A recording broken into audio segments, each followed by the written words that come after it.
జై శ్రీరామ్. శ్రీమాత్రే నమః. శ్రీ గురుభ్యో నమః.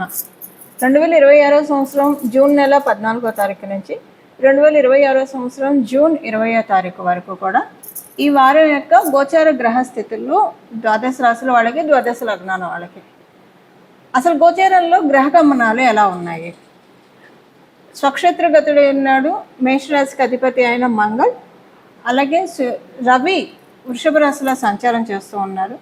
వృషభ రాశిలో ఉన్న రవి సూర్యనారాయణమూర్తి 16వ తారీఖు నుంచి వృషభ రాశి నుంచి మిథున రాశిలోకి మారుతుంది ఆయన గమనము. అలాగే బుధుడు స్వక్షేత్రగతుడు అయి ఉన్నాడు. ఆయన స్వక్షేత్రంలో ఆయన ఉన్నాడు మిథున రాశిలో, స్వక్షేత్రమైన మిథున రాశిలో. దేవగురువైన బృహస్పతి ఉచ్చస్థానమైన కర్కాటక రాశిలో ఉన్నారు. శుక్రాచార్యులు వారు కూడా కర్కాటక రాశిలోనే ఉన్నారు. దేవగురువు దైత్యగురువు ఇద్దరు కూడా ఒకటే రాశిలో ఉన్నారు. కేతు భగవానుడు సింహరాశిలో ఉన్నాడు. కుంభరాశిలో రాహు భగవానుడు ఉన్నాడు. శని మహారాజు మీనరాశిలో, ఆఖరిదైన మీనరాశిలో ఉన్నారు. తొందరగా ద్వాదశ రాశుల్ని అతివేగంగా చుట్టూ వచ్చే చంద్ర భగవానుడు ఈ వారము మిథున రాశి నుంచి సింహరాశి వరకు ఆయన సంచారం ఉంటుంది. ఈ గోచార గ్రహగతులను అనుసరించి ద్వాదశ రాశుల వాళ్ళకి, ద్వాదశ లగ్నాల వాళ్ళకి ఎలాంటి ఫలితాలు ఉంటాయి? అసలు ఈ వారము ఈ ఫలితాన్ని చూడడానికి ముందుగా ఈ వారం యొక్క గోచారంలో కొన్ని విశేషాంశాలు ఉన్నాయి. రెండు గ్రహాలు స్వక్షేత్రంలో ఉన్నాయి. అవి ఏంటి? మేషరాశి అధిపతి అయిన మంగళ మేషరాశిలో సంచారము, అలాగే మిథున రాశి అధిపతి అయిన బుధ భగవానుడు ఆయన స్వక్షేత్రంలో ఆయన సంచారం. ఒక గ్రహం ఉచ్చ స్థానంలో ఉన్నది, గురు భగవానుడు ఉచ్చ స్థానంలో ఉన్నాడు. అలాగే స్వక్షేత్రంలో రాహు భగవానుడు కూడా స్వక్షేత్రంలో ఉన్నాడు. 3 గ్రహాలు స్వక్షేత్రంలో ఉన్నాయి. రాహు భగవానుడు గత కొంతకాలం నుంచి ఉన్నాడు. మళ్ళీ ఈ సంవత్సరం డిసెంబర్ వరకు కూడా ఆయన అక్కడే ఉంటాడు. తర్వాత ఆయన మారుతాడు రాశి. కుంభరాశికి అధిపతి శని మహారాజు, అలాగే రాహుదేవుడు, వీళ్ళిద్దరూ కూడా షేర్ చేసుకుంటారు. అలా ఇప్పుడు కుంభరాశిలో రాహు భగవానుడు సంచారం సాగుతుంది. ఇది చాలా మంచి ట్రాన్సిట్. ఎందుకంటే 3 గ్రహాలు స్వక్షేత్రంలో ఉండి అన్ని గ్రహాల్లోకి చాలా ముఖ్య భూమిక పోషించే దేవగురువైన బృహస్పతి కర్కాటక రాశి ఉచ్చ స్థానంలో సంచారము, అది కూడా దైత్య గురువు అయిన అసుర గురువైన శుక్రాచార్యులు వారితోటి కూడిన సంచారము కర్కాటక రాశిలో. ఇన్ని విశేషాంశాలు ఈ వారం ఉన్నాయి. ఈ విశేషాంశాలు ద్వాదశ రాశుల వాళ్ళకి, ద్వాదశ లగ్నాల వాళ్ళకి ఎలాంటి ఇంపాక్ట్ని సూచిస్తుంది ఈ విషయాన్ని మనం చూద్దాము. చాలా మంచిది ఇది. ఒక రకంగా చెప్పాలంటే, సింపుల్గా చెప్పాలంటే, ఒక మంచి అంటే అందరం కూడా ప్రశాంతంగా మన పనులు మనం చేసుకు వెళ్ళడానికి ఇది చక్కటి, ఇప్పుడు గోచారంలో ఉన్న గ్రహస్థితులు చక్కటి కర్టన్ రైజర్ అని చెప్పడంలో ఏమాత్రం సందేహం లేదు.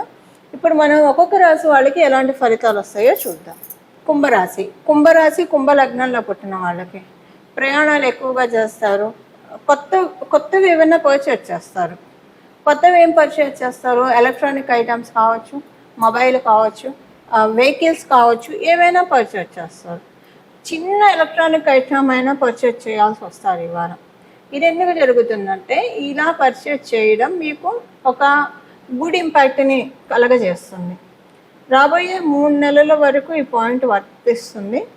మీరు కొన్న కొత్త ఎలక్ట్రానిక్ ఐటమ్ ఏదైనా సరే మీకు ఒక మంచి యోగాన్ని ఇస్తుంది. ఆ యోగం ఏంటి అన్నది మీకు మీ జన్మజాతకాన్ని అనుసరించి కొంతమందికి గృహయోగం కావచ్చు, కొంతమందికి వృత్తి వ్యాపారాల్లో మంచి పొజిషన్లోకి వెళ్తారు. విద్యార్థులను అయితే కనుక వాళ్ళు బాగా చదువుకుంటారు. ఇలా ఇప్పుడు యోగం అనేది ఒక్కొక్కరికి ఒక్కొక్క రకంగా ఉంటుంది. కొంతమందికి వివాహం అవ్వడం, ఎప్పటి నుంచో కాని వాళ్ళకి వివాహం అవ్వడం కూడా ఒక యోగమే.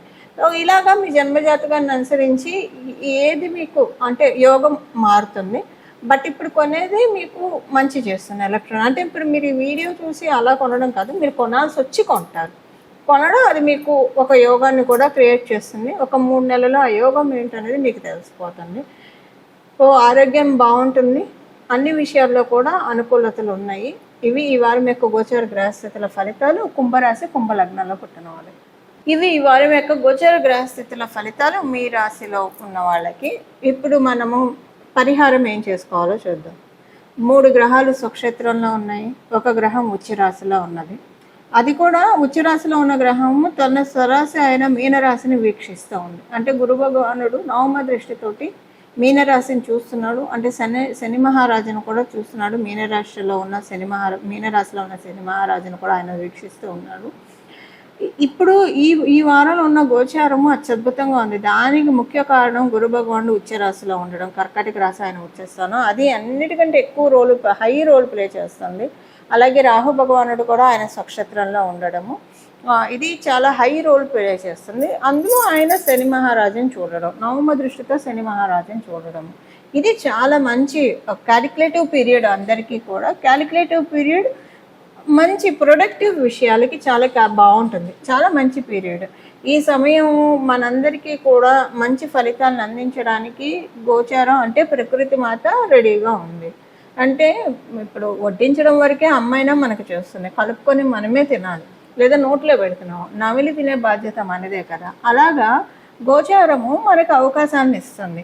ఆ గోచారం ఇచ్చే అవకాశాలు అంటే విస్తరలో వడ్డించిన ఆహార పదార్థాలు అని అనుకుంటే వాటిని కలుపుకొని తినడం మన కర్తవ్యం. అప్పుడే మనం ఆ ఫుడ్ని ఎంజాయ్ చేయగలుగుతాం. దాని ద్వారా వచ్చే శక్తిని, న్యూట్రిషన్ వాల్యూస్ని మనం మన బాడీలో రిటైన్ చేయగలుగుతాం. అలా ఇప్పుడు గోచారంలో అమ్మవారు అన్ని ప్రకృతి మాత అన్నీ వడ్డించి పెట్టింది. దీన్ని మనం ఎలా తీసుకోవాలి, దానికే పరిహారం చేసుకోవాలి. ఎందుకు పరిహారము? మీ జన్మజాతకం బలంగా ఉంటే కొంత మీకు వచ్చేస్తుంది. మీరు తీసుకున్న అంటే కలిపి నోట్లో పెడితేనే నావలి మింగడం వరకే. ఓకే, అంటే ఎగ్జాంపుల్కి ఇలా చెప్తే అర్థమవుతున్నా అని చెప్తాను. అలా లేకపోతే మీరు వెళ్ళి తినాలి. అంటే మీ అమ్మగారు వండి పెట్టారు, మీరు వేరే ప్లేస్లో ఉన్నారు, మీరు అక్కడ దాకా వెళ్ళి తినాలి, అప్పుడు వడ్డిస్తుండి తినాలి. అదేంటంటే దానికి ఏం చేయాలి, ఆ జర్నీ ఏదైతే ఉందో అదే పరిహారము. లేదా కలుపుకొని నవలి చక్కగా మింగడం ఏదైతే ఉందో అదే పరిహారము. ఏం పరిహారం చేసుకోవాలి ఈ వారం? చేసుకోకపోతే సింపుల్, అందులో 30% మనకు వస్తుంది. అంటే అన్నం వండి అక్కడ పెడుతున్నాము, మనం ఎప్పుడు వెళ్తే నైట్కి వెళ్తే అర్ధరాత్రి తింటే అప్పటికప్పుడు ఫ్రెష్గా వండి తిన్న వాటికి అర్ధరాత్రి అంటే ఏం తింటాం, ఎప్పుడో రాత్రి వెళ్తాం, ఏదో కొంచెం తిన్నామంటే తింటాం, పక్కన పెట్టేస్తాం, వచ్చేసేస్తాం. పూర్తిగా తీసుకోలేరు, అంతే. పరిహారం చేసుకోకపోయినా వచ్చేది వస్తుంది. కథ మొత్తం తీసుకుంటారా, కొంచెం తీసుకుంటారా, అది మీ చాయిస్. దానికి చెప్పడం నా ధర్మం కాబట్టి నేను చెప్తున్నాను. దానికి ఏం పరిహారం చేసుకోవాలో ఇప్పుడు మనం చూద్దాం. కేంద్ర స్థానం బలంగా ఉంది. దానికి కారణం ఏంటంటే దేవగురువు అయిన బృహస్పతి చతుర్థ స్థానంలో సంచారం చేయడము. అంటే 4, 7, 10 ఇవి కేంద్ర స్థానాలు. 1 కూడా వస్తుంది. 1 కేంద్ర స్థానం, కోణస్థానం 2 అవుతాయి. కేంద్ర స్థానం చాలా బలంగా ఉండడం వల్ల కేంద్రాలు విష్ణు స్థానాలు. విష్ణుమూర్తి యొక్క ఆరాధన, మీరు ఏ ఫామ్లో అయినా విష్ణుమూర్తిని ఆరాధించండి. మరీ ప్రత్యేకించి ప్రతి ఉదయం లేస్తూనే దశావతారాల్ని, విష్ణుమూర్తి యొక్క దశావతారాల్ని మనసులో ఒక్కసారి అలా స్మరించుకుంటే కనుక చాలా మంచి ఫలితాలు వస్తాయి. ప్రతిరోజు కూడా నిద్ర లేస్తాం ఆయన యొక్క దశావతారాన్ని ఒక్కసారి స్మరించుకోవడం. మీకు కుదిరితే కనుక ఆ దశావతారాల్లో కూర్మావతారం ఎందుకు తీసుకోవాల్సి వచ్చింది, వరాహ అవతారం ఎందుకు తీసుకోవాల్సి వచ్చింది, ఇలాగ మొత్తం చెప్పుకుంటూ ఉంటే, మనసులో క్లుప్తంగా చెప్పుకుంటే కూడా చాలా మంచిది. అంత ఇది లేదు అనుకున్నప్పుడు దశావతారాన్ని, విష్ణుమూర్తి యొక్క దశావతారాన్ని స్మరించుకోండి. లేదా ఈ చిన్న మంత్రాన్ని, నామ మంత్రాన్ని జపించండి. శ్రీరామ జయ రామ జయ జయ రామ, శ్రీకృష్ణ జయ కృష్ణ జయ జయ కృష్ణ, హరే రామ కృష్ణ హరే రామ రామ రామ హరే హరే, హరే కృష్ణ కృష్ణ కృష్ణ హరే హరే, హరే రామకృష్ణ. ఈ నామాన్ని జపించుకోండి. చాలా మంచి ఫలితాన్ని రాత్రిపూట పడుకునేప్పుడు స్మరించుకోవాలి. అలాగే ఉదయాన్నే లేస్తూ స్మరించుకోవాలి. మీకు ఎప్పుడు వీలు దొరికితే అప్పుడు మనసులో ఈ నామాన్ని ఇప్పుడు నేను చెప్పిన ఈ నామరాజాన్ని జపించుకోవడం, లేదా మీ ఇష్టదేవి దేవతలనైనా స్మరించుకోవచ్చు. మంచిది, ఎవరినైనా స్మరించుకోవచ్చు. బట్ కేంద్రాలు విష్ణు స్థానాలు కాబట్టి విష్ణుమూర్తి యొక్క నామస్మరణ అత్యద్భుతమైన ఫలితాన్ని కలగజేస్తుంది.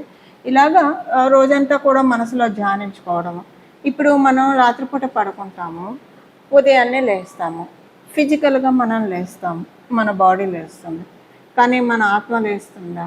మన ఆత్మ లేస్తే, ఆత్మ చైతన్యం ఎప్పుడైతే కలుగుతుందో మన జీవితం సుగమం అవుతుంది.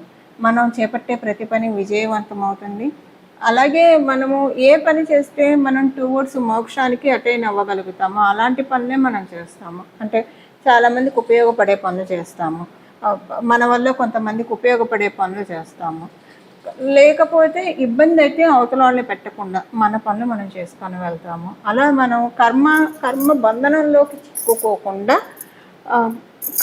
అంటే కర్మల్ని మనం ఫలితాన్ని ఆశించకుండా అలా కూడా చేస్తారు. కొంతమంది వాళ్ళ పనులు వాళ్ళు చేసుకుంటూ వెళ్తారు, రిజల్ట్స్ కోసం అస్సలు ఎదురు చూడరు. అంటే చాలా ప్రాక్టికల్ మైండ్ సెట్ ఉంటుంది. మంచి రిజల్ట్స్ వచ్చినా ఓకే, భగవంతుడు ప్రసాదించాడు అనుకుంటారు. ఒకవేళ చెడు రిజల్ట్స్ వచ్చాయా, ఇది కూడా ఈశ్వరానుగ్రహమే లేదా విష్ణు అనుగ్రహమే, దీంతో నాకు ఎంతో ఇవ్వాల్సింది కర్మభారాన్ని దీంతో తీసేస్తాడు అన్న ఒక యాటిట్యూడ్ తోటి వాళ్ళు వెళ్ళిపోతూ ఉంటారు. సో అది కూడా కర్మరాహిత్యాన్ని సూచిస్తుంది. ఇప్పుడు ఇదంతా ఎందుకు చెప్తున్నానంటే, ఇప్పుడు ఉన్న గోచారంలో అలా మనల్ని మనం పెట్టుకుంటే అలా అంటే ఇవి కర్మలు ఆడాను అవుతూ ఉంటుంది. పుణ్యం అయితే సుఖపడటానికి మళ్ళీ జన్మలు ఎత్తాల్సి వస్తుంది, పాపం అయితే కష్టపడటానికి ఎత్తాల్సి వస్తుంది. రెండు మిక్స్డ్గా ఉంటే మిక్స్డ్గా రిజల్ట్స్ తీసుకోవడానికి ఎత్తాల్సి వస్తుంది. సో ఈ కర్మరాహిత్యం అనే స్టేజ్లోకి అసలు జ్యోతిషం ఉన్నదే అందుకని. ఎవరి ఆత్మ చైతన్యాన్ని వాళ్ళు తెలుసుకోవడము, ఆత్మతత్వాన్ని తెలుసుకొని ఈ బర్త్ సైకిల్ నుంచి బయటపడడానికి మనకు ఉపయోగపడే ఒక చక్కటి గ్రంథము, చక్కటి శాస్త్రమే జ్యోతిష శాస్త్రం. ఇలాగా మనల్ని మనం బయటపడేసుకోవడానికి ఇది ది బెస్ట్ పీరియడ్. ఇప్పుడు ఇదంతా నేను చెప్తున్నా ఇప్పుడు ఇది మంచి పీరియడ్ కాబట్టి ఇప్పుడు నేను చెప్పిన ఈ నామజపాన్ని స్మరించుకోవడం వల్ల ఆత్మ చైతన్యం కలుగుతుంది. దానివల్ల కర్మరాహిత్యమైన స్థితికి వెళ్తాం. అంటే కర్మల్ని చేస్తాము, కర్మ ఫలితాన్ని ఆశించకుండా చేసి కర్మరాహిత్యమైన స్థితికి పొంది కైవల్యాన్ని, అంటే ఇప్పుడు కాదు వచ్చే జన్మల్లో ఒకటి ఫస్ట్ మనల్ని మన అర్హుల్ని చేసుకోవాలి కదా, దానికి ఇది బెస్ట్ అవుతుంది. అంటే లౌకికంగా ఏముండవు అసలు, ఇవన్నీ జరిగితే లౌకికంగా అన్నీ సులువైపోతాయండి, అన్నీ సులువవుతాయి, ప్రతిదీ సులువు అవుతాయి. సో అలా మనల్ని మనం పెట్టుకోవడానికి ఇది చాలా అంటే చాలా పర్ఫెక్ట్ పీరియడ్, చాలా సరైన సమయము. సరైన సమయంలో సరైన పనులు మనం చేయడం వల్ల, సరైన నిర్ణయాలు తీసుకోవడం వల్ల సవ్యమైన ఫలితాలను అందుకుంటూ భగవద్ కృపతోటి మన జీవితాన్ని మనం సాగిస్తాము. ఇవి ఈ వారం చేసుకోవాల్సిన పరిహారము, అలాగే ఫలితాలు.